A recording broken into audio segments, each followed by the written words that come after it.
Meu nome é Dalva Azevedo, e eu tenho 56 anos.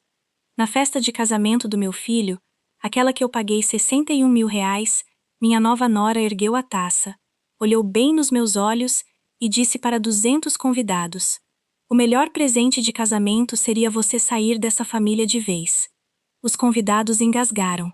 O quarteto de cordas perdeu o compasso. Meu filho estudou os próprios sapatos.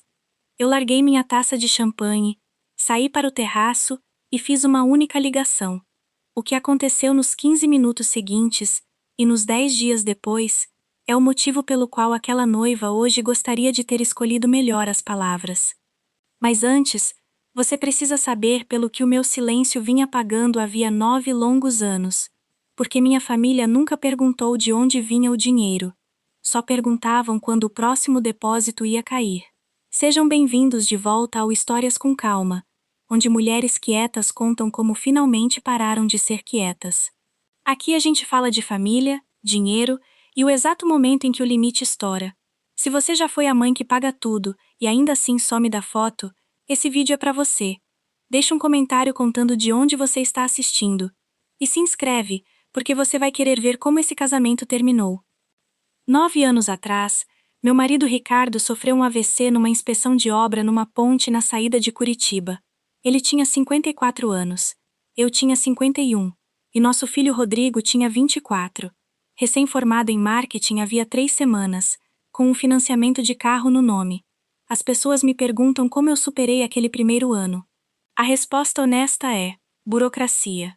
Luto tem burocracia. E eu era boa nisso. Eu tinha passado 22 anos construindo um escritório de contabilidade que começou na minha própria cozinha. 11 funcionários até então, metade das pequenas empresas da cidade na minha carteira de clientes. Então, quando o hospital mandou as contas, eu organizei tudo. Quando o plano de saúde enrolava, eu ligava toda manhã às 9 até pararem de enrolar. Quando a funerária me passou um pacote de caixão com a maior cara de pau, eu pedi o detalhamento item por item. E o preço caiu R$ 1.500 na hora. Números ficavam firmes para mim quando mais nada ficava. Ricardo vivia me provocando por causa disso.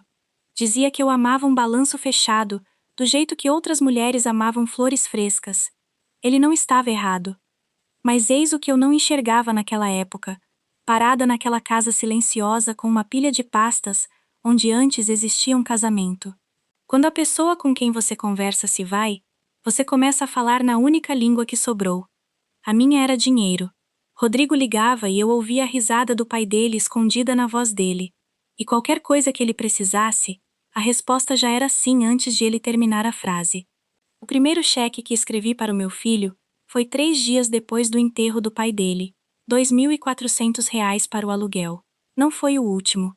Nem chegou perto de ser o último. E essa parte eu tenho que assumir. Aqui vai uma coisa que você precisa saber sobre o Rodrigo. Meu filho é fácil de amar. Garçom lembra dele. Senhoras da igreja guardavam biscoito para ele. Ele entra numa sala cheia de desconhecidos e sai com 3 convites para churrasco. E ele é sincero em cada aperto de mão. Essa parte é o pai dele, do início ao fim. Mas o Rodrigo nunca me pediu dinheiro diretamente. Ele comentava: "E existe uma diferença. Levei anos para entender isso." Ele ligava num domingo e a gente falava do jogo do Grêmio. E lá pelos 20 minutos ele soltava: "O mecânico da transmissão me cobrou 1.600. Você acredita nisso?" E suspirava, mudava de assunto, e na terça-feira o dinheiro já estava na conta dele porque eu já tinha mandado. Ele nunca precisou se rebaixar a pedir. Eu nunca tive a dignidade de ser pedida. A transferência simplesmente acontecia, quieta como um termostato, e nós duas fingíamos que a casa se aquecia sozinha. No escritório, eu era famosa por um discurso. Sentava um cliente, algum casal doce e endividado, e dizia: "Se você não consegue escrever isso no livro caixa onde dá para ver, não é generosidade, é vazamento." Toda fevereiro eu repetia esse discurso uma dúzia de vezes. Depois ia para casa e transferia 50 e 50 reais para o meu filho, por causa de um fim de semana de golfe que ele tinha comentado. Eu equilibrava as contas de meio município. E havia uma única coluna que eu nunca somei, porque eu sabia o que aquele número ia fazer comigo. Os comentários foram ficando maiores. Só isso. Devagar, educadamente. Como água subindo.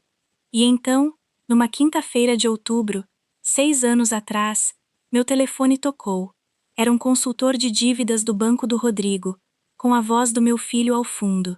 E ninguém mais estava comentando. 55 mil reais. Esse era o buraco. Depois que eu juntei todos os extratos numa mesa só, 5 cartões de crédito e o saldo de uma picape que ele nunca deveria ter financiado, Rodrigo tinha 27 anos, sentado na minha cozinha com as orelhas vermelhas, e lembro de pensar que ele estava exatamente como aos 9 anos, quando quebrou a janela dos Andrade com uma bolada.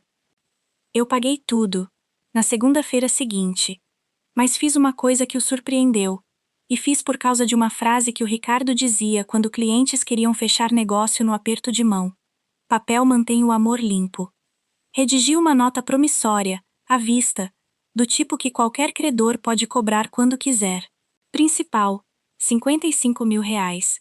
Juros pela taxa referencial, que é o que a Receita espera, se você não quer que um empréstimo vire doação disfarçada. Pagável à vista para Dalva Azevedo. Eu sou contadora. Se eu vou amar alguém com dinheiro, o processo vai ser impecável. Rodrigo assinou na mesma mesa da cozinha, sem passar da segunda linha. Sorriu e disse: "Pode deixar, mãe, me manda a fatura." E pedimos pizza, e ficou por isso mesmo. Todo dezembro seguinte, eu perdoava os juros daquele ano com uma carta de uma linha só, dentro do limite de doação isento de imposto, e arquivava cada carta numa pasta que ele nem sabia que existia. Ele nunca fez um pagamento do principal. Eu nunca cobrei um. Durante 6 anos, os dois fatos pareciam amor. Precisaria de um casamento para me ensinar o que eles realmente eram, e para ensinar meu filho que uma nota à vista tem esse nome por um motivo. A casa veio 1 ano depois. Rodrigo já tinha 28 anos, e a bagunça da dívida tinha arrasado o nome dele na praça. Nenhum banco no Paraná ia financiar um imóvel para ele, e o aluguel estava consumindo o salário dele. Naquela primavera, o inventário colocou à venda um sobrado de tijolo na Rua dos Ipês. 3 quartos, um jardim com um jequitibá do tamanho de um prédio, 15 minutos da minha casa, 410 mil reais. Eu tinha o dinheiro. Isso não é basófia, é aritmética. 28 anos de dias de 12 horas, um prédio quitado e um seguro de vida que eu nunca havia tocado. Comprei a casa à vista, no meu próprio nome, na escritura. E quero deixar isso bem claro porque importa mais adiante. Manter a escritura não foi acidente, e não foi sovinice. Eu tinha acabado de ver meu filho cavar um buraco de 55 mil reais com uma pá chamada otimismo. Então sentei com ele e falei sem rodeios: "Essa casa é minha. Você mora nela. Você me paga aluguel. E um dia, quando o chão debaixo de você estiver firme, a gente conversa sobre a escritura como adultos. R$ 1.100 por mês. O valor de mercado naquela rua era R$ 2.900, e nós dois sabíamos disso. Rodrigo me abraçou, chamou de aluguel da mamãe e se mudou naquele outono, 5 anos atrás. Minhas amigas da igreja achavam que eu era uma santa. Minha irmã Glória achava que eu era uma boba. As duas estavam erradas. Mas chego lá, porque o que ninguém sabia, nem Rodrigo, nem Glória, ninguém, era o que eu fazia com aquele R$ 1.100 na primeira segunda-feira de cada mês. Todo o aluguel que o Rodrigo já pagou foi para uma conta que ele nunca ouviu falar. Eu abri na semana em que ele se mudou, na mesma agência onde eu tinha conta desde os anos 90. Todo mês, o R$ 1.100 caía na minha conta corrente. E todo mês, eu transferia direto, sem tocar em nada, para aquela continha silenciosa com o nome dele, escrito na etiqueta da pasta na minha mesa. Ele achava que estava me pagando. Estava pagando para si mesmo. Só não sabia ainda. Eu ficava com meu café na primeira segunda de cada mês, vendo o saldo subir, imaginando o dia em que eu entregaria aquilo. Um casamento, talvez um neto, alguma terça-feira comum em que ele finalmente me perguntasse como eu estava antes de me pedir alguma coisa. 60 meses, R$ 1.100 de cada vez. 66 mil reais ali guardados, como um presente embrulhado tão antecipadamente que você esquece em que armário escondeu. Glória diz que eu estava construindo uma rede de segurança para ele. É generosa. A verdade tem arestas mais duras. Acho que eu estava construindo uma prova, um número que eu pudesse apontar um dia e dizer: viu? Eu te amei o tempo todo. Estava tudo aqui, escrito. Como se amor fosse algo que se pudesse depositar em garantia. Como se meu filho um dia fosse me auditar e eu quisesse passar no exame. Eu sei como isso soa. Eu já sabia na época. E continuei depositando assim mesmo, porque era a única frase da nossa língua que eu ainda sabia dizer. Então, num domingo de abril, 3 anos atrás, Rodrigo me ligou e a voz dele tinha um brilho que eu não ouvia desde antes da morte do pai. Mãe, ele disse, conheci alguém. O nome dela era Marina Meireles, e na primeira vez que ela entrou na minha casa, elogiou a Sanca antes de me elogiar. Ela tinha 25 anos na época, coordenadora de eventos. Bonita do jeito que um catálogo é bonito, tudo passado a ferro, tudo no lugar. Trouxe uma garrafa de vinho com laço e disse que minha casa era tão charmosa, tão vivida. Eu pus a mesa e disse a mim mesma que nervosismo faz mulheres jovens soarem como corretoras de imóveis. Eu queria gostar dela, quero que isso conste. Perguntei sobre a família, e ela me deu os Meireles num parágrafo bem polido. O pai dela no ramo de móveis, a mãe, Sandra, em todo o comitê beneficente do município. Um parágrafo tão liso que claramente já tinha passado por um aspirador. Mas os olhos dela trabalhavam o jantar inteiro. Percorriam minha estante, meu armário de porcelana, as fotos na cornija, não do jeito que uma convidada olha, do jeito que um avaliador olha. Ela precificou o cômodo. Eu vi ela fazer isso entre a salada e o assado, e lembro exatamente da sensação, como ouvir uma nota errada num hino que você canta a vida inteira. Depois ela ergueu a taça, inclinou na direção do meu filho e disse, sorrindo: um brinde aos homens que construíram tudo sozinhos. E Rodrigo, o meu Rodrigo, sentado numa casa que era minha, dirigindo com pneus que eu tinha comentado para dentro da existência naquele fevereiro, ergueu a taça e não disse uma palavra de correção. Meu filho brindou ao homem que ele tinha inventado e bebeu. Eu ri junto porque é isso que mães fazem em jantares bonitos. Mas enfiei o garfo naquele assado e pensei: uma das 3 pessoas nesta mesa é ficção, e parece que eu sou a única que não está votando nele. 2 primaveras atrás, Rodrigo pediu Marina em casamento num pier ao pôr do sol, e os Meireles deram uma festa de noivado com torre de champanhe e um fotógrafo repetindo espontâneo, espontâneo, enquanto organizava todo mundo por altura. Eu fiquei onde me colocaram. Sandra Meireles trabalhava aquele pátio como quem disputa uma eleição. A voz afinada para carregar. A gente simplesmente adora o Rodrigo. Ele se encaixa nessa família como se tivesse nascido para isso. Nascido para isso. Arquivei a expressão junto com o resto da minha coleção. Glória, minha irmã caçula, apareceu do meu lado com 2 taças, e aquele sussurro de professora aposentada que alcança 10 metros. Você sabe que a loja de móveis deles quebrou, né? A Marisa lá do meu grupo de tricô disse que o banco tomou a casa de veraneio em 2009, e a Sandra falou para todo mundo que estavam simplificando. Eu mandei ela calar a boca, mas eu já tinha ouvido a mesma história 2 vezes, e os pedaços se encaixavam com coisas que eu tinha notado. O carro alugado, o clube que eles frequentavam mas onde nunca comiam. Uma família mantendo uma fachada é um tipo próprio de cansaço, e eu sei como cansaço parece. O que me incomodou naquela noite não foi a família Meireles, foi o pronome do meu filho, a noite inteira. A gente acha que casamento no outono é over, a gente está pensando numa vinícola, a gente faz questão de quarteto ao vivo. Todo a gente tinha a Marina dentro, e nenhum me tinha a mim. Uma mãe percebe o dia em que é movida de dentro da frase para fora dela. Eu sorri durante tudo. Tenho um bom sorriso de recepção. Você vai ver de novo, numa recepção de verdade. O casamento, todos concordavam, ia ser lindo. Ninguém perguntou em voz alta quem ia pagar. Essa pergunta, como toda pergunta cara na minha família, já tinha sido silenciosamente atribuída. As contas do casamento nunca chegaram a mim diretamente. Chegavam de lado, a especialidade da família. Rodrigo ligava num domingo. A gente falava do Grêmio e depois, então, A vinícola Vale Dourado precisa do sinal até sexta. 16 mil. Salão de festas é uma loucura, né? Um suspiro, uma pausa desenhada exatamente no formato do meu talão de cheques. Quero dizer que hesitei, mas já vínhamos jogando esse jogo havia 9 anos, e memória muscular é algo poderoso. Transferi os 16 mil reais na quarta-feira. Depois veio o buffet, a florista, o quarteto. Marina fazia questão do fotógrafo com drone, da confeiteira que cobrava pelo grama de açúcar.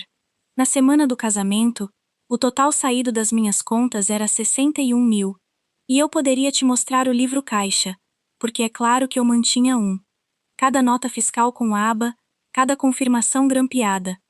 Hábito profissional e, se for sincera, hábito de algo mais triste. Aqui está a parte que doeu. Eu estava pagando por uma festa da qual eu ficava sabendo em segunda mão. Existia um grupo de WhatsApp do casamento. Eu não estava nele.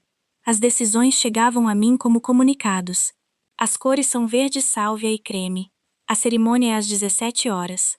O cardápio é a francesa, não self-service.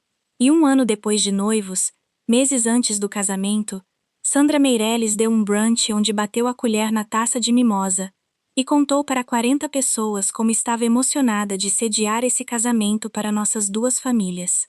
Sediar. Eu tinha transferido para a florista dela naquela manhã. Fiquei ali com os ovos esfriando fazendo o que sempre fazia. A conta. Em silêncio. Sozinha. Depois vieram os convites da gráfica. Papel cartão creme. Pesado. Lindo. Achei meu nome na lista de convidados.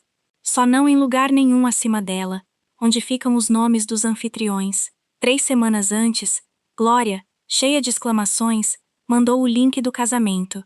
Havia uma página chamada Nossa História, escrita na voz da Marina, e eu li em pé no balcão da cozinha, com os óculos de leitura postos. Depois li de novo, sentada.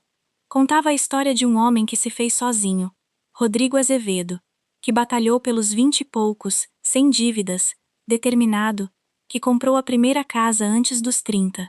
Uma foto da casa da Rua dos Ipês estava logo abaixo dessa linha. Meu Jequitibá dourado, no canto do quadro. Minha casa na internet, como prova de um homem que eu tinha inventado pessoalmente por 55 mil reais. Eu não fiquei quieta fervendo por dentro, seja lá o que você esteja supondo sobre mulheres da minha idade.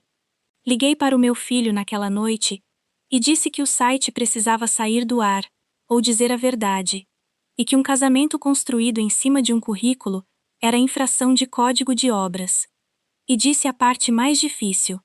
A Marina precisa saber, Rodrigo, sobre a casa, sobre o empréstimo, antes do casamento, não depois. Você não deixa aquela moça se casar com um homem que não existe. Houve um longo silêncio na linha. E então meu filho disse, com a voz gentil que usa em clientes difíceis: Ela sabe, mãe. Ela sabe de tudo. Ela só não gosta de falar de dinheiro. A família dela é esquisita com isso. Confia em mim. Por favor, não faz disso um caso. Repeti essa frase na cabeça mais vezes do que consigo contar. Se você já engoliu uma verdade para manter uma foto de família sorrindo, me conta nos comentários quanto tempo você segurou a sua. Eu segurei a minha por mais 3 semanas, na palavra do meu próprio filho. E se inscreve, porque você vai ver exatamente o que isso custou. 2 semanas antes do casamento, os Meirelles nos convidaram para jantar. E finalmente vi por dentro a casa que Sandra chamava de a casinha. Era linda do jeito que um showroom é lindo bem antes da liquidação. Boa estrutura, cômodos de vitrine, e se você olhasse 2 vezes, retângulos pálidos no papel de parede, onde quadros costumavam pendurar. Ninguém comenta retângulos assim. Fui procurar o lavabo e entrei sem querer no corredor dos fundos, e foi ali que eu ouvi elas, Sandra e Marina, na cozinha, com a água correndo. A voz da Sandra tinha perdido o verniz de almoço de comitê. Estava baixa e dura, uma voz com as vigas à mostra. Você mantém a cara de festa no sábado e mantém depois também. A gente não deve nada a ninguém mais. Lembra disso? E Marina respondeu. E eu não teria conhecido ela. Pequena, jovem, uma menina recitando algo que decorou. Eu sei, mãe. Eu lembro. Fiquei parada naquele corredor com a mão na parede. E fiz a coisa que eu faço. Coloquei números onde havia névoa. A loja quebrou em 2009. A casa de veraneio, tomada. A faculdade foi paga com financiamento estudantil que ninguém mencionava. Aquela família não tinha simplesmente perdido dinheiro, tinha sido amputada em público. E Sandra passou 15 anos ensinando a filha que dever qualquer coisa a alguém é como você sangra até morrer. Toda dívida é uma coleira. Todo doador, cedo ou tarde, puxa a corda. Senti pena da Marina Meirelles por exatamente um corredor. Isso não simplificou nada e explicou tudo. Depois voltei para a sala de jantar e ela olhou para mim, rápida e automática, e precificou meu casaco. Entender a infância de uma cobra, ao que parece, não afina o veneno. Só te diz onde ela vai morder. As demissões foram pequenas e vieram gota a gota. Primeiro, o brinde. Eu tinha pedido 3 minutos na recepção, mãe do noivo, algumas palavras, o tipo de coisa que acontece em todo casamento desde que casamento existe. A própria Marina me ligou. Toda gentileza. O cronograma tá tão apertado, Dalva. A cerimonialista diz que os brindes são onde as recepções morrem. Você entende, né? A madrinha manteve o brinde dela, Sandra manteve o dela, o meu morreu na reunião. Depois o mapa de mesas vazou pela Glória, que joga bridge com a tia da cerimonialista. Uma mesa principal para os padrinhos, uma mesa de família para os Meirelles, e eu na mesa 9. Procurei no croquis do salão que eu afinal tinha pago. Mesa 9, ao lado da porta da cozinha. Depois veio a prova do programa da cerimônia, e embaixo de anfitriões estava escrito Família Meirelles, em itálico, e meu nome não aparecia em lugar nenhum, num papel cartão que minha própria nota fiscal de flores estava bancando. Quero ser precisa sobre o que eu fiz, porque isso importa para o que veio depois. Eu não fiquei emburrada e não explodi. Liguei para o Rodrigo e fiz uma pergunta simples. Isso é o que você quer ou o que você está evitando? Ele voltou com a voz de cliente de novo. São só detalhes, mãe. É o dia dela. Você está acima de um mapa de mesas. E paguei o saldo final da florista naquela mesma tarde, R$ 8.500. Porque no meu escritório, quem assina é quem decide. Casamentos, ao que parece, funcionam com uma contabilidade diferente. Uma em que a assinatura e a palavra final ficam em salas separadas. Lembro de pensar que aquela moça estava trabalhando muito duro para tornar uma avó invisível. O que eu ainda não conseguia entender era por que a minha visibilidade a apavorava tanto. 10 dias antes do casamento, Rodrigo apareceu sozinho, o que quase nunca acontecia mais. Sentou na minha mesa da cozinha, a mesma com a assinatura dele numa pasta lá em cima, e enrolou por 20 minutos. As convocações do Grêmio, meus tomates, se eu já tinha pensado num cruzeiro. Servi café e esperei. Sentei com clientes nervosos por 30 anos, e os que mais enrolam sempre carregam o maior pedido. Por fim, ele soltou. Então, eu e a Marina estávamos conversando, e a casa, a gente estava pensando, com o casamento e tudo, significaria muito se, bom, se você passasse ela pra gente dois, como presente de casamento. Ele falou rápido, como quem arranca esparadrapo da pele, e depois acrescentou a frase que revelou de quem era a frase de verdade. Ela já é meio que nossa mesmo, mãe. Pousei a xícara. Meio que, eu disse. Deixei a palavra flutuar entre nós do jeito que eu deixaria um número ruim de cliente flutuar sobre a mesa. Não com raiva, só visível. Escute o que eu ouvi, porque quero que você ouça também. Não era ganância exatamente. Era um roteiro.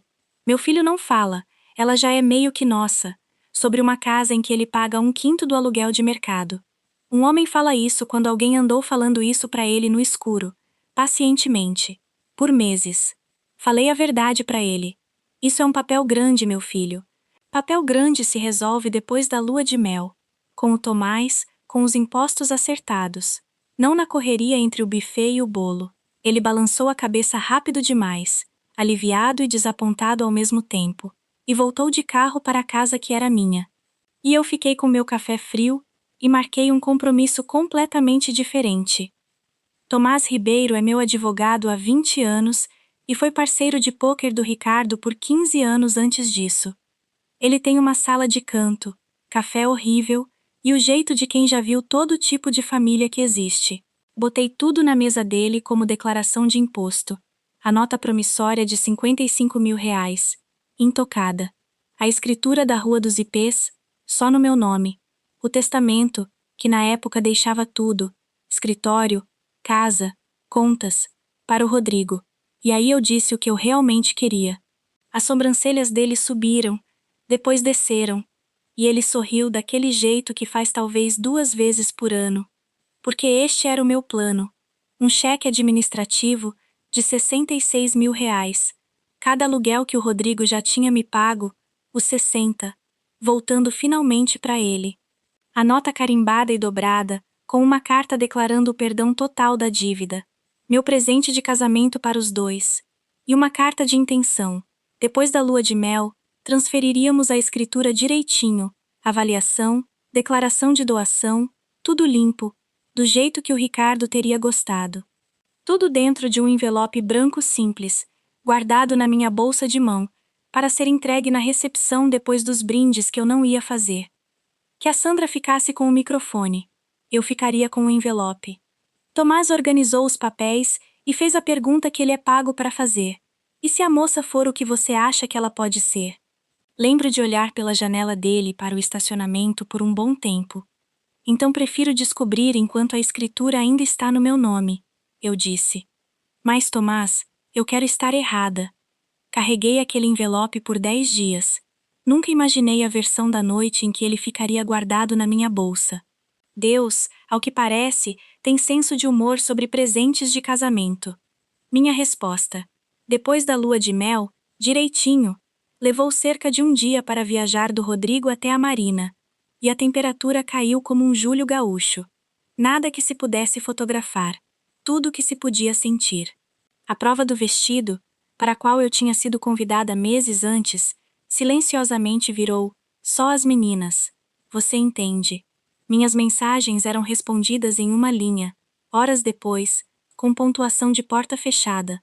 Obrigada, anotado. Vamos ver. Na prova final, Glória foi, armada de balas e espionagem. E Sandra, no meio dos tecidos, disse para ninguém em particular, naquela voz afinada para um único par de ouvidos. Tem gente que só segura as coisas para se sentir segurada. Triste, né? Usar uma escritura como coleira. Glória me relatou do jeito que costumava relatar crimes de recreio. Coleira, ecoando. Ali estava a cosmologia inteira da Sandra, escondida à vista de todos. Todo presente é uma corda. Todo doador é um adestrador. Eu entendia o sermão em que a Marina tinha sido criada. Um pouco mais a cada semana. Entender, repito, não mudou nada do que estava por vir.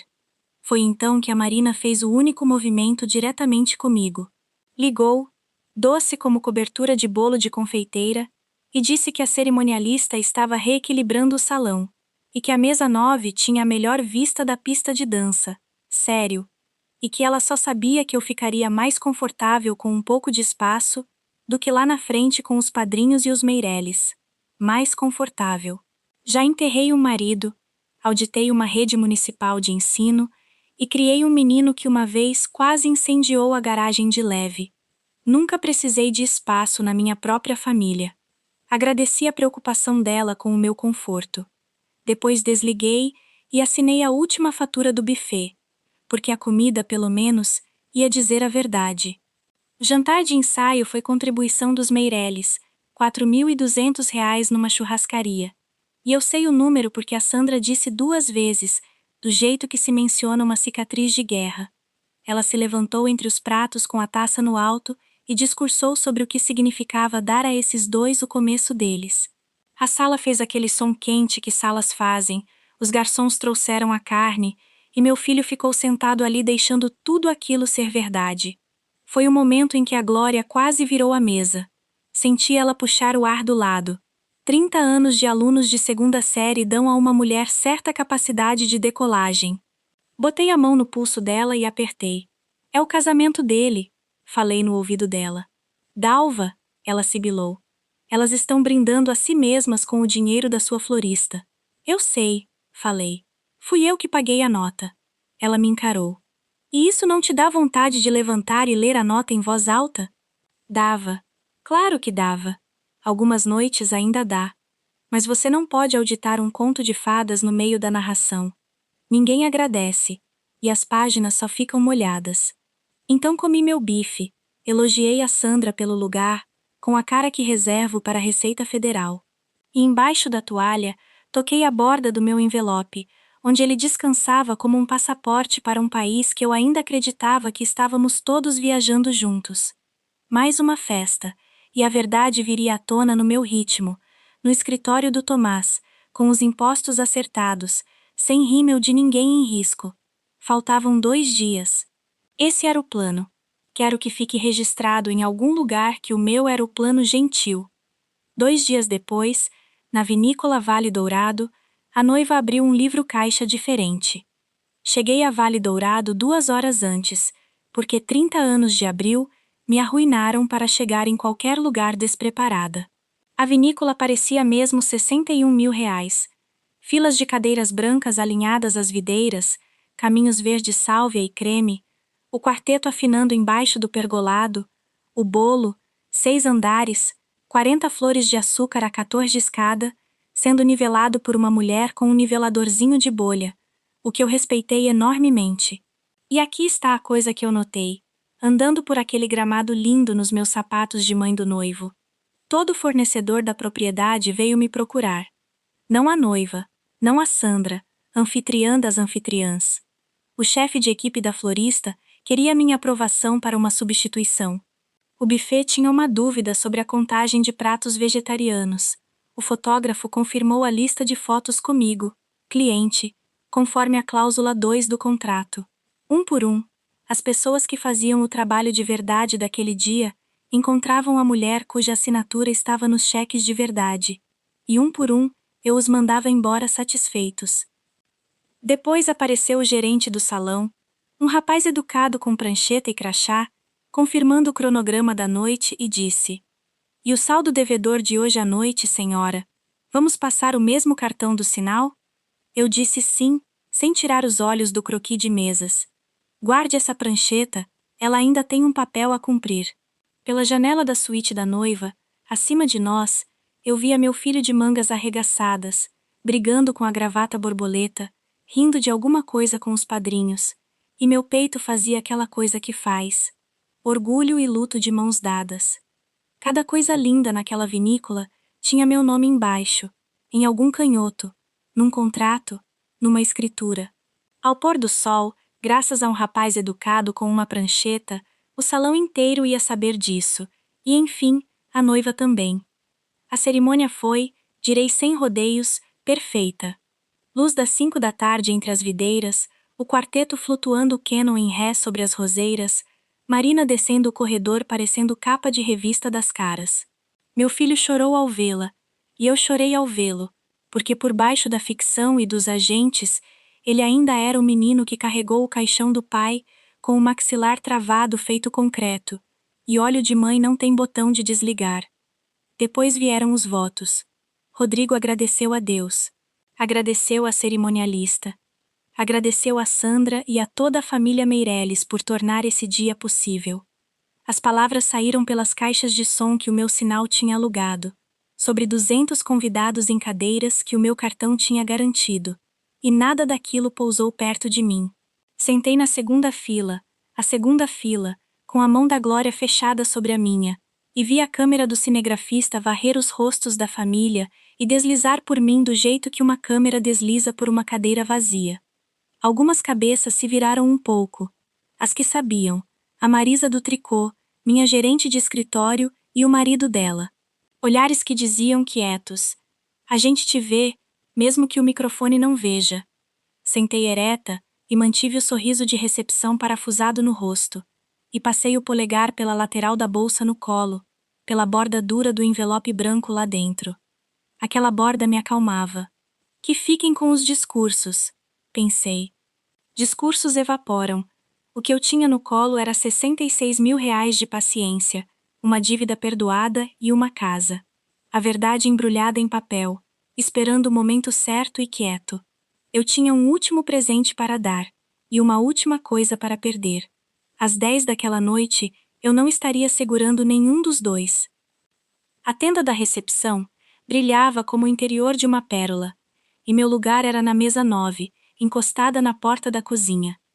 Toda vez que uma bandeja de pato passava, a porta balançava e soprava um bafo quente de molho sobre meu ombro, e os garçons aprenderam a contornar minha cadeira como se eu fosse um cone de trânsito. O cartão de lugar dizia Dalma Azevedo. Dalma, tinham comprado uma vogal errada do nome de outra pessoa. Peguei minha caneta e corrigi. Uma linha limpinha, o V no lugar do M, e devolvi ao cavalete. Porque se a noite ia me arquivar errado, que pelo menos me arquivasse com o nome certo. Glória, exilada ao meu lado por força de ser minha irmã, leu o cartão e disse palavras que não vou repetir perto de uma igreja. Falei o mesmo que já tinha falado o mês inteiro. Come o pato, Glória. Estamos sendo gentis hoje. E sinceramente, eu conseguia segurar tudo à distância de braço, a mesa, o cartão, os brindes que eu não fazia, por causa do que estava no meu colo. O envelope branco. Meu plano tinha encolhido para algo pequeno e brilhante como uma chama piloto. Quando os brindes acabassem e o bolo fosse cortado, eu procuraria um minuto quieto, chamaria meu filho e a esposa dele de lado, e colocaria 66 mil reais, uma dívida perdoada e uma escritura prometida nas mãos dos dois. Que o mapa de mesas dissesse o que quisesse. A última palavra da noite seria generosa, e seria minha. Os brindes terminaram, a banda trocou o ritmo, e do outro lado da tenda, eu vi o gerente do salão, crachá balançando, prancheta erguida, atravessando os 200 convidados direto para a mesa 9. Ele era um rapaz gentil, quero que isso conste, porque nada daquilo era culpa dele. Ele tinha um trabalho. O trabalho tinha uma lista de checagem, e a lista dizia que o saldo vencia naquela noite. Ele chegou até minha cadeira num intervalo entre as músicas, um daqueles bolsões de silêncio que se abrem numa sala barulhenta feito gelo rachando, e se inclinou, educado, e falou exatamente no volume de prancheta. Senhora Azevedo, o saldo restante do salão e do buffet, vamos passar o mesmo cartão do sinal, certo? Só preciso de mais uma assinatura sua. Mais uma assinatura minha. No pequeno silêncio, as palavras carregaram 2 mesas em cada direção, do jeito que água encontra toda a fresta. Vi garfos pararem no ar. Vi a Marisa do tricô fechar os olhos como quem ouve um hino se confirmar.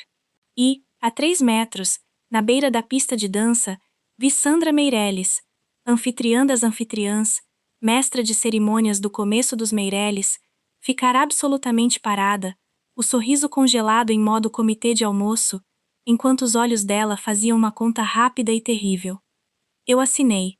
O que mais uma mulher como eu faria? Assinei meu próprio nome no meu próprio cartão pelo casamento do meu próprio filho, dobrei o recibo e guardei na bolsa, ao lado do envelope, e agradeci ao rapaz gentil.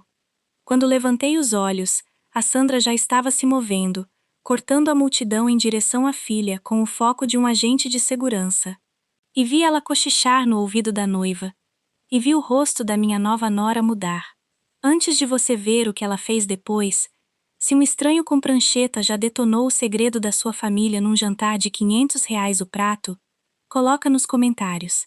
Eu quero ler. E se inscreve, porque os próximos 5 minutos são o motivo de você ter clicado. Marina largou a taça e atravessou o salão.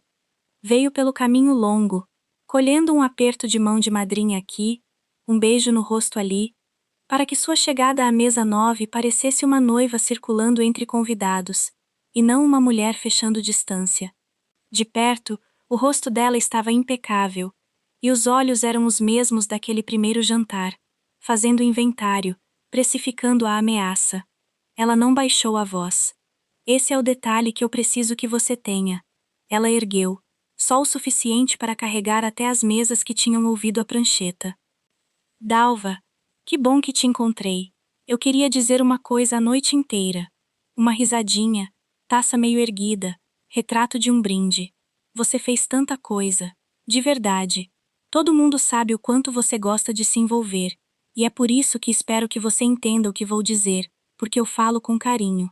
Ela deixou o salão se inclinar para escutar. Era coordenadora de eventos até a medula. Sabia esperar pela acústica certa. O Rodrigo e eu temos tudo o que precisamos agora. Então o melhor presente de casamento, o melhor presente mesmo que você poderia nos dar, sinceramente, seria você sair dessa família de vez. O engasgo foi real. Você já ouviu salas engasgarem em filme. Na vida real é mais silencioso e pior. Sem pequenas inspirações, e o gelo parando nas taças, o quarteto interrompendo o arco a meio da nota, um garfo de alguém tilintando no prato feito um sininho horrorizado. A Sandra não engasgou, eu notei. A Sandra observava, o queixo erguido, uma general revisando o campo de batalha, e a taça de champanhe na minha mão ficou de repente muito fria e muito fina, o pé como um pingente de gelo entre meus dedos, e as bolhas continuavam subindo, estupidamente festivas, enquanto 200 pessoas esperavam para ver se a mulher invisível da mesa 9 ia chorar, gritar ou quebrar. Não fiz nenhuma das duas. Virei a cabeça e procurei exatamente uma pessoa. Não a Marina. A Marina já tinha me dito exatamente quem ela era, no horário certo, em público. Não havia mais nada a aprender daquele lado do salão. Olhei além dela, pela abertura da multidão, para o meu filho. Rodrigo estava perto da mesa dos noivos, de smoking lindo, o menino que eu levei de mãos dadas ao jardim de infância. E ele ouviu o que a esposa dele disse para a mãe dele na frente de 200 convidados, e olhou para os próprios sapatos. Girou a aliança nova no dedo uma vez, 2 vezes, e estudou o piso de taco como um homem inspecionando falhas estruturais. 3 segundos, talvez 4. Dá para viver muito tempo dentro de 4 segundos. Eu envelheci 9 anos ali dentro. Porque ali estava a resposta para a pergunta que eu vinha pagando todo esse tempo para não fazer. Se os cheques parassem, se as transferências e os depósitos e os pequenos concertos silenciosos todos parassem, alguém ficaria? Eu tinha comprado uma década de não saber. R$ 1.100 por mês. R$ 61.000 num casamento. E os sapatos dele eram mais interessantes que o meu rosto. A coisa estranha é o que eu senti, não a facada que eu esperava. Um tipo de calma terrível de contabilidade, aquela que chega no fim de uma auditoria quando o número é ruim, mas pelo menos, finalmente, é verdadeiro. Olhei para a mesa dos noivos com suas flores de açúcar importadas, para a tenda que meu cartão tinha erguido, para a noiva brilhando com a confiança de uma mulher que achava ter acabado de expulsar uma convidada. E a anotação se escreveu sozinha, limpa como uma linha no livro-caixa. Eu nunca fui convidada naquela mesa. Eu era a mesa. Então me levantei.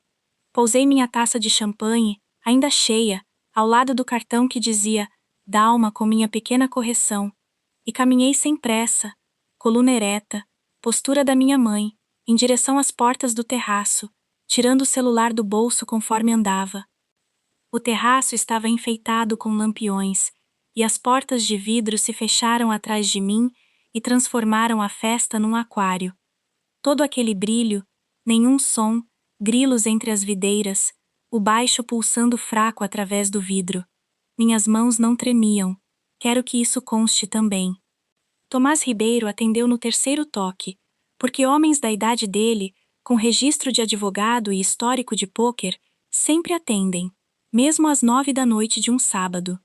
Dalva, você não tá no casamento? Estou, eu disse. Tô no terraço. Tomás, preciso te passar umas instruções. Uma pausa. Papel se movendo. 40 anos de amizade se comprimindo num silêncio profissional. Pode falar. Cobra nota promissória na segunda. Notificação formal. Principal integral. Pega o livro e anexa a opção de parcelamento. Não quero afundar ele. Quero acordar ele. Redige um codicilo tirando o Rodrigo e a esposa do testamento. Eu vou aí quarta para assinar. E começa a mover a casa da Rua dos Ipês para o meu fundo patrimonial. Essa semana. Os grilos serravam através do vidro, minúsculos e brilhantes. O bolo estava sendo levado para o corte, com aplausos que eu não conseguia ouvir. Tem certeza? Perguntou o Tomás sem discutir, só confirmando, do jeito que confirmaria o valor de uma transferência. Nunca estive tão equilibrada na vida, eu disse. Depois liguei para a linha de atendimento exclusivo do banco, aquela que te dão quando seu escritório é correntista há 28 anos. E cancelei as transferências automáticas, o seguro, o plano do celular, as pequenas gentilezas automáticas. Válido a partir de segunda. 14 minutos, as duas ligações juntas. Eu sei porque conferi, apoiada naquela balaustrada fria de pedra, respirando o ar da vinícola. Entenda, nada legal acontece em 15 minutos. Nenhuma escritura se transfere, nenhum testamento muda, nenhuma dívida vence entre a salada e o bolo. Mas uma decisão acontece. Uma decisão acontece de uma vez só, como um osso se ajeitando no lugar, e o papel só vem depois, como uma sombra atrás dela. Guardei o celular e abri as portas de vidro. 15 minutos depois de a minha nora pedir meu sumiço como presente de casamento, entrei de novo naquela tenda e não fui ao microfone. Quero que você note isso, porque todo mundo conta essa história errado quando reconta. Não houve anúncio, não houve voz erguida, não houve nota lida em voz alta para o salão. Sem cena. Esse é o instrumento dela, e eu não toco esse instrumento. Atravessei o salão enquanto os garçons serviam o bolo, e cheguei até meu filho, que estava um pouco afastado da esposa, pálido ao redor da boca já, do jeito que as pessoas ficam quando sentem uma mudança de tempo se aproximando. Pus a mão na manga dele, suave, para um único par de ouvidos. Um truque que aprendi naquele mês com os profissionais. Falei: a nota vence na segunda. Você vai querer olhar o que assinou. A casa entra no meu fundo essa semana. O Tomás manda tudo por escrito. Assim ninguém precisa se lembrar de nada sozinho. Ele disse mãe numa voz que eu não ouvia desde a janela dos Andrade, e a Marina já vinha na nossa direção, o radar ligado, longe demais para ter escutado qualquer coisa. Dei um tapinha na manga dele, os mesmos 2 tapinhas que dei no túmulo do pai dele. Aproveita a festa, eu disse. Já tá tudo pago, e fui embora. Passei pela mesa dos noivos, pelo sorriso congelado de comitê da Sandra, pela mesa de presentes cheia de envelopes prateados, onde minha bolsa, com o envelope branco ainda dentro, nem sequer desacelerou. Na entrada da tenda, o gerente do salão pairava, aflito, claramente já ciente do que a prancheta dele tinha começado. A banda, ele gaguejou, tinha se oferecido para tocar mais 1 hora, mas a hora extra não estava autorizada. Peguei a caneta dele, assinei. R$ 400, a última assinatura que eu jamais pus naquele casamento. E assinei porque as 200 pessoas naquela tenda não tinham feito nada de errado, e porque meu nome, o que quer que o programa dissesse, ainda era o que valia alguma coisa ali na Vale Dourado. Depois fui para casa. O trajeto da vinícola até minha casa é 40 minutos de estrada escura de mão dupla e cerca de videira, e eu fiz com o rádio desligado, as 2 mãos no volante, exatamente no limite de velocidade.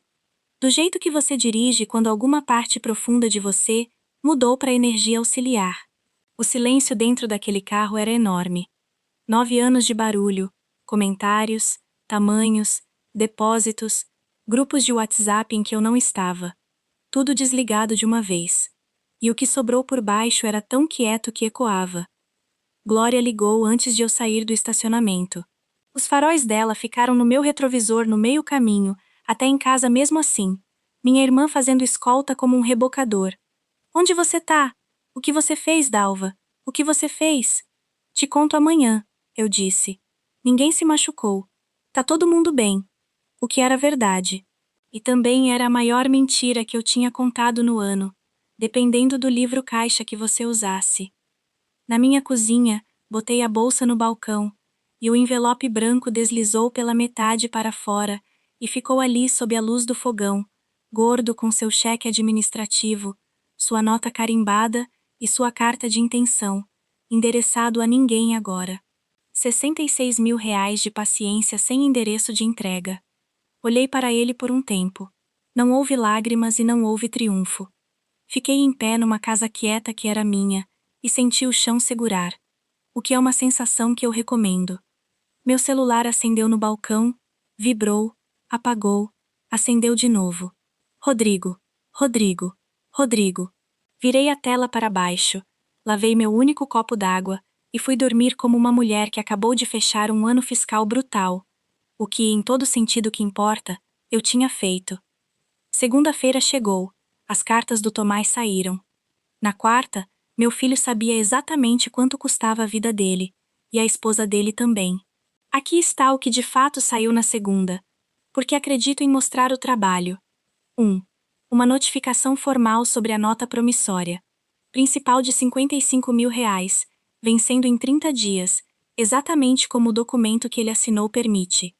Grampeado atrás, porque eu sou mãe dele e não agiota, um plano de parcelamento pronto. R$ 260 por mês para começar, renegociável, zero drama, assine aqui. 2. Um aviso aos meus inquilinos da Rua dos Ipês. Não é um despejo. Leia 2 vezes. Marina, não é. 3 opções, por escrito. Ficar e pagar aluguel de mercado, R$ 2.900, como qualquer outro casal adulto naquela rua. Comprar a casa de mim por avaliação independente, com financiamento de verdade, como gente grande. Ou ter 90 dias para se mudar, 3 vezes o prazo mínimo exigido por lei, porque eu fui bem educada. 3. A carta de acompanhamento do Tomás, registrando o codicilo. Assinei na quarta às 10, 2 testemunhas. Café descafeinado depois, registrando que a escritura da Rua dos Ipês estava a caminho do fundo patrimonial Dalva Azevedo, onde ficaria protegida de meio que nossa, pelo tempo que eu bem entendesse. 4. Pequeno, mas real. O plano do celular e o seguro do carro se desfizeram naquela semana também. O banco já tinha cancelado as transferências automáticas. Cada item vinha com uma opção anexada, uma porta deixada aberta, uma gentileza grampeada a uma consequência. Eu não estava incendiando a vida do meu filho. Estava entregando a ele, pela primeira vez na vida dele, os recibos dela. As mensagens de voz começaram na terça e seguiram o ciclo clássico: raiva até o meio-dia, negociação até o jantar, um longo silêncio, depois a voz baixa e neutra de quem lê o roteiro da esposa. Eu escutava todas com meu café, do jeito que se revisa uma pasta de cliente. Foi a quarta mensagem que importou, porque atrás da voz do Rodrigo, lá no fundo, com a boa acústica da casa dele, eu conseguia ouvir uma segunda voz subindo. Na quarta noite ele ligou, e eu atendi, e ele estava no viva voz, sem querer eu acho, com as mãos cheias de papel. Então eu ouvi a cena inteira, do jeito que se ouve uma peça de teatro pelos bastidores. A voz do meu filho, próxima e tensa.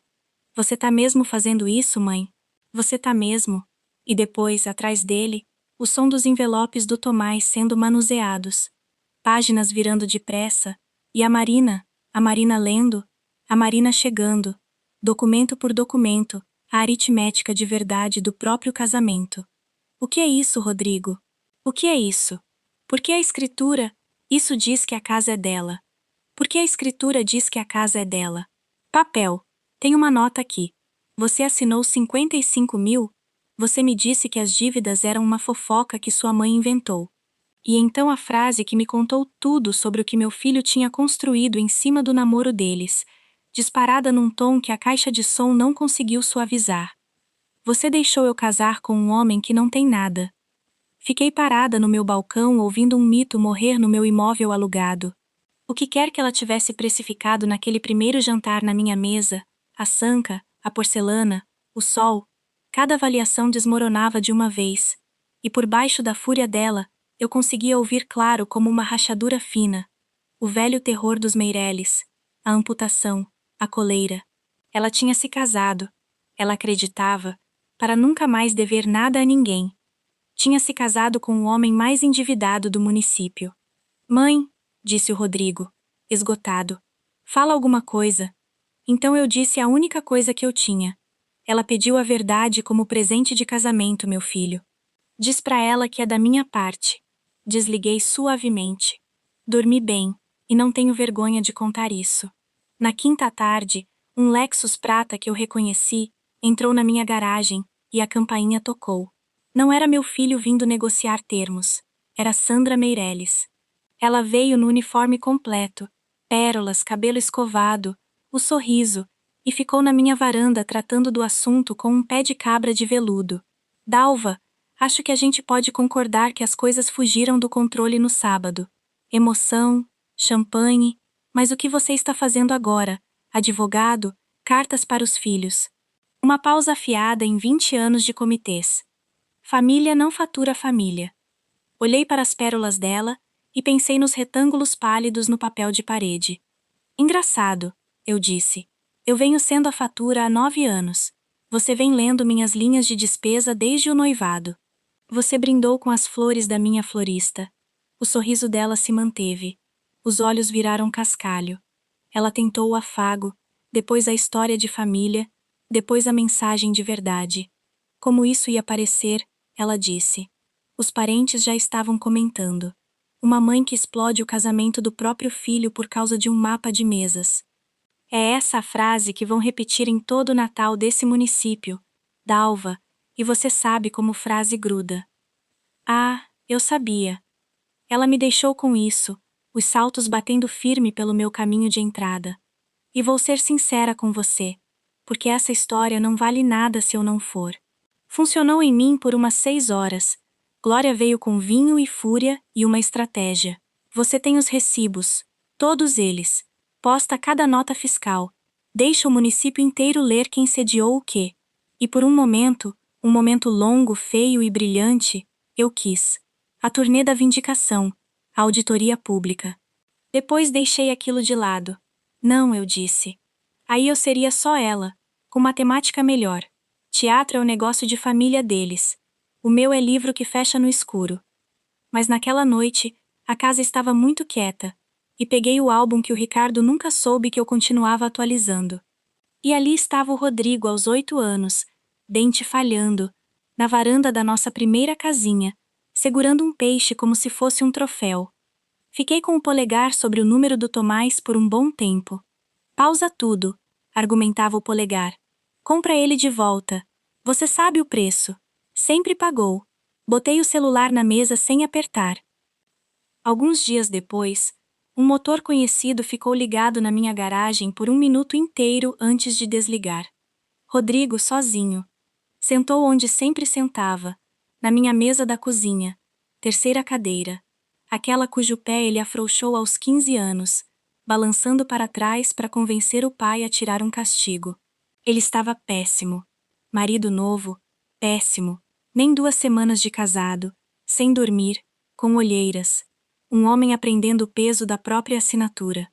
Fiz café para ele mesmo assim, com leite e açúcar demais, do jeito que ele toma desde o colégio, porque no dia em que eu parar de saber isso, pode me enterrar. Ele girou a caneca sem beber, enrolou, o Grêmio, meus tomates de novo em outubro, e então soltou. E eu entendi logo na primeira respirada que o discurso tinha sido redigido em outro lugar e ensaiado no caminho. Mãe, olha só. A Marina entende que as coisas saíram do controle na recepção. Ela tá disposta a deixar isso para trás. Tudo. Então é o seguinte que a gente tá pensando. Você liga pro Tomás, coloca tudo de volta como era. A nota, as transferências, a casa, especialmente a casa, e você pede desculpa. Não para mim, para ela, no Natal, na frente da família. Só, sabe, diz que o estresse pegou. Diz que você se empolgou com a história do advogado. Ele girou a caneca de novo, e a voz dele ficou suave de um jeito que quebrou alguma coisa pequena e estrutural em mim, porque ele falava com sinceridade. Ele realmente falava. E aí você volta, mãe. Feriados, almoço de domingo, e quando a gente tiver filhos. Ele deixou pairar ali gentilmente. Um homem jogando a melhor carta na mesa da cozinha da própria mãe. Você vai conhecer seus netos. A Marina promete. Ela quer que isso dê certo. Ali estava. Tudo o que eu queria. A cadeira à mesa, o menino, os netinhos cujas poupanças para a faculdade eu já tinha, Deus me ajude. Rascunhado num bloco de anotações numa noite de coração mole, oferecido de volta inteiro, precificado por completo. A moeda. Um pedido de desculpas público por algo que fizeram comigo. Uma assinatura desfazendo o único papel honesto em 9 anos. E meu retorno permanente exatamente à cadeira que eu sempre paguei. Mesa 9 para sempre. com iluminação melhor. Olhei para o rosto esperançoso e exausto do meu filho. Depois olhei para a gaveta ao lado do fogão, onde um envelope branco vinha dormindo desde a noite do casamento. Todo número na minha vida sempre fechou, de um jeito ou de outro. Meu filho estava me oferecendo o único acordo que jamais fecharia. Quero te contar exatamente o que eu fiz, porque essa é a parte que eu gostaria que outra mulher tivesse no bolso no dia em que precisasse. Não levantei a voz. Enchi a caneca dele de novo primeiro, mãe dele, não credora dele, e sentei de frente para ele naquela mesa velha, e disse ao meu filho: não, eu não vou pedir desculpa no Natal. Rodrigo, uma mulher pediu para 200 pessoas testemunharem minha expulsão dessa família. Eu não vou ficar na frente das mesmas pessoas e chamar isso de culpa minha, nem por feriado, nem por neto. Ele começou a falar, e eu botei a mão espalmada na mesa, o velho gesto de presidente de reunião, e ele parou. Mas você veio negociar, então aqui estão os termos, de verdade. E dei a ele, nivelados como uma tabela de taxas. A casa. Você e a Marina podem ficar, pagando aluguel de mercado, como qualquer outro casal da idade de vocês naquela rua. Ou comprar de mim por avaliação, financiamento de verdade, o nome de vocês, o patrimônio de vocês. E eu vou chorar naquela assinatura com o coração inteiro. Anota, R$ 260 por mês. Começa quando você estiver pronto. O plano já está no envelope que o Tomás mandou. Sem jogo de juros, sem emboscada. É o papel mais gentil que você vai assinar na vida. Ele balançava a cabeça devagar, não pelos números, eu acho, mas pela existência de uma mãe com números. E me forcei a dizer o resto, a parte que era minha de assumir. E você devia ouvir isso, porque é meu de carregar. Eu paguei tudo esses anos todos para nunca precisar perguntar se você ficaria, se eu não pagasse. Essa foi a minha mentira, meu filho. Rodei ela por 9 anos e custou mais que a casa. Terminei com isso. Estendi a mão e coloquei sobre a dele, sobre a aliança. Eu vou sempre ser sua mãe. Mas terminei de ser seu banco. Ele se afastou, para fora do meu alcance, e meu menino encantador, a risada do pai e o roteiro da esposa, se levantou da minha mesa e encontrou a única frase com lâmina. Então você vai ficar sozinha, mãe. Você entende isso, né? Ela não vai voltar atrás disso. Então você vai ficar sozinha. Deixei pousar. Era afinal exatamente a conta que eu vinha driblando por 9 anos, chegando por fim, detalhada. Talvez, eu disse. Mas eu vou ser mãe de alguém, não banco de alguém. Quando você conseguir ver a diferença, minha porta funciona direitinho. Ele foi embora. A porta do carro, o motor, o cascalho, depois só o relógio da cozinha e uma caneca esfriando com açúcar demais. E eu. Fiquei sentada na minha casa quieta, que era minha, quitada, segurando a caneca dele com as 2 mãos, e deixei aquilo ser verdade. Eu tinha me recuperado inteira, a preço de tabela. Custou exatamente um filho. Um inverno é tempo suficiente para aprender o formato de um novo silêncio. O mundo, fique sabendo, não me aplaudiu. As fotos do casamento da Marina foram postadas numa galeria linda chamada O Melhor Dia de Todos. Nenhum quadro comigo, o que àquela altura soava menos como insulto e mais como contabilidade exata. A versão da Sandra correu o município, 2 primas pararam de ligar, e na igreja, a Marisa do tricô apertou meu braço forte o bastante para deixar marca, que é como mulheres como nós dizemos, eu sei a verdade, querida. Os Meireles continuam sendo os Meireles. Nenhum raio caiu neles. Aquela máquina já estava funcionando antes de mim e vai continuar funcionando muito depois. Eu nunca esperei desligá-la, só parar de alimentá-la com o aluguel do meu filho. Por falar nisso, eles ficaram. Aluguel de mercado, R$ 2.900, cai por transferência no primeiro dia do mês. Sem bilhete, sem assinatura além da obrigatória. É o dinheiro mais frio que eu já recebi, e o mais limpo. O Natal aconteceu na casa da Glória.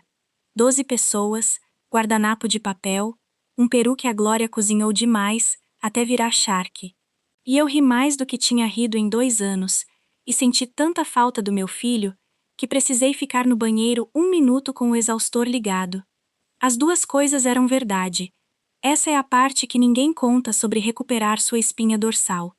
Vem com um conjunto inteiro de costelas, e todas doem. Depois, na segunda semana de março, um envelope fino, meu nome e endereço na letra do Rodrigo, que não mudou desde o 8º ano, sem carta, sem pedido de desculpas. Dentro, um cheque de R$ 260, e no campo de observação, nada além de março. Sentei na mesa da cozinha e segurei aquele chequezinho por um bom tempo. Era o primeiro pagamento já feito naquela nota. 33 anos de idade, e esse dinheiro ninguém tinha transferido, reciclado ou fingido. Era ele indo, com o próprio nome assinado sob a verdade daquilo. Fui ao banco e depositei como qualquer recebível bem documentado, porque é assim que respeito se parece na minha língua. E o envelope branco, o cheque, a nota perdoada, a carta sobre a escritura, está no meu cofre no banco, ao lado da própria escritura. Não rasguei nada. O presente ainda está lá, a porta também, as duas abertas para quem bater honestamente. Em abril, veio um segundo cheque. Campo de observação. Abril. Embaixo, pequenininho. Conta pra tia Glória que a história do Peru fez a mãe da Marina se encolher. É um começo. É real. E é um começo. Fiz 57 anos neste verão. E aqui está a única coisa que eu sei agora que eu não sabia na mesa 9.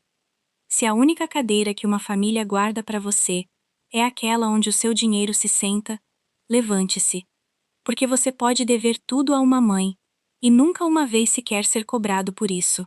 E quem esquecer disso nunca te contou como família. Só contou com o que a família podia tirar de você. Essa é minha história. Um cartão de lugar que dizia Dalma. Uma taça de champanhe pousada com cuidado, ainda cheia. Uma ligação de um terraço, 14 minutos, sem gritaria. E um chequezinho fino no correio que só dizia março. Se você já pagou por uma mesa onde não era bem-vindo, se você já foi à carteira na foto de família, me conta sua história nos comentários, porque eu leio cada uma, e tem mais gente na mesa 9 do que qualquer um admite. E se mulheres quietas encontrando a própria espinha dorsal é o tipo de história que você gosta, se inscreve no Histórias com Calma e ativa o sininho para não perder o próximo episódio. Até lá, mantenha seus papéis em ordem e sua porta funcionando. Eu guardo um lugar para você na minha mesa.